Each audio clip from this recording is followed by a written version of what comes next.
Melissa here. I'm going to show you how to get information about how your clients and matters are connected using the NetDocs integration.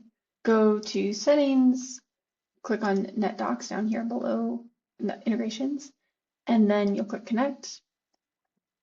It will ask you, just share the information, like what we'll have access to. Click Allow, and then it'll take you back here.